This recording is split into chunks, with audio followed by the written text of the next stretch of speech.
மாவட்ட செங்கல் ராலி உரிமையாளர்கள் சங்கத்திலேருந்து வந்திருக்கோம். நாங்கள் தடாகத்தில் செங்கல் சூளை நின்ன பின்னாடி வெளி மாவட்டங்களிலிருந்து செங்கல் எடுத்துகிட்டு வந்து கோவை மாவட்டத்துக்குள்ளே விற்பனை செஞ்சுக்கிட்டு இருக்கோம்.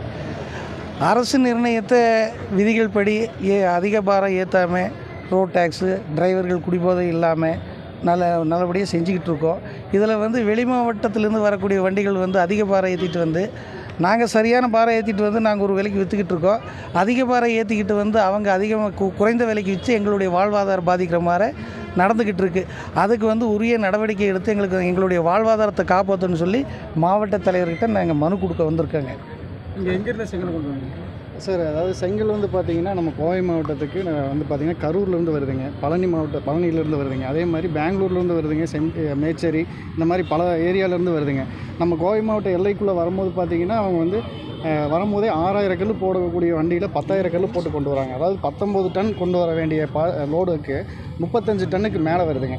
அப்படி வரும்போது நம்ம சாலைகள் அதிகமாக சேதமடைகிறதுக்கு அதே முக்கிய காரணங்க. இன்னொன்று பிரேக்ஸ் ஃபெயிலியர்ஸ் ஆகுங்க, வண்டி அங்கங்கே நின்றுங்க, ரோட்டில் டயர் வெடித்து நிற்கும்.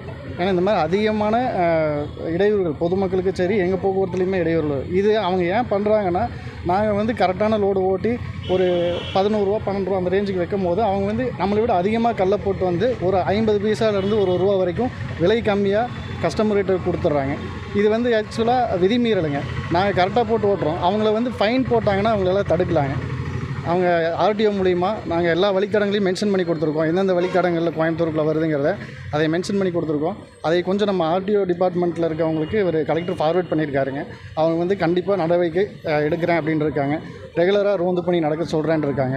இதன் மூலிமா நாங்கள் இதை கட்டுக்குள்ளே கொண்டு வருவாங்கன்னு நம்புகிறோங்க. எவ்வளோ லாரிக்கு வந்து வெளியிடுங்க சார்? அதாவது வந்து தினமும் வந்து பார்த்திங்கன்னா கோயம்புத்தூருக்குள்ளே பழனி வழியாக மட்டுமே பார்த்திங்கன்னா ஒரு 120 லாரி வருதுங்க. கரூர்லேருந்து ஒரு 50-60 லாரிகள் வருதுங்க. பெங்களூர்லேருந்து ஒரு 30-40 லாரிகள் வருதுங்க. அது வந்து பார்த்திங்கன்னா மேட்டுப்பாளையம் சிறுமுகை 4 ரோட்டில் வச்சு அவங்க வியாபாரம் பண்ணுறாங்க. அந்த மாதிரி ஒவ்வொரு ஏரியாவில் சூலூர் பகுதியில் கொஞ்சம் லாரிகள் வெளியூர்லேருந்து வந்து சூலூர் எல்லைக்குள்ளே நிறுத்தி அங்கேருந்து வியாபாரம் பண்ணுறாங்க.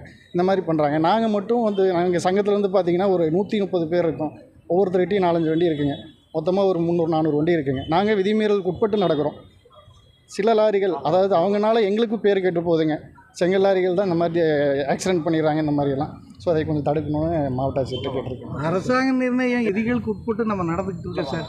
அதை வந்து கடைசி வரைக்கும் நாங்கள் கடைபிடிப்போம். இதுக்காக மற்ற பிரச்சனைகளை வந்து மாவட்ட ஆட்சியாளரோ அல்லது ஒரு போக்குவரத்து துறையினுடைய அதிகாரிகளோ எங்களுக்கு பெரிய ஒரு உதவி செய்யணுங்க. அதிக பாரம் ஏற்றி வரக்கூடிய வண்டி இல்லை, அந்த மாதிரி இல்லை, அந்த தகவல் எங்களுக்கு இல்லை சார். அதை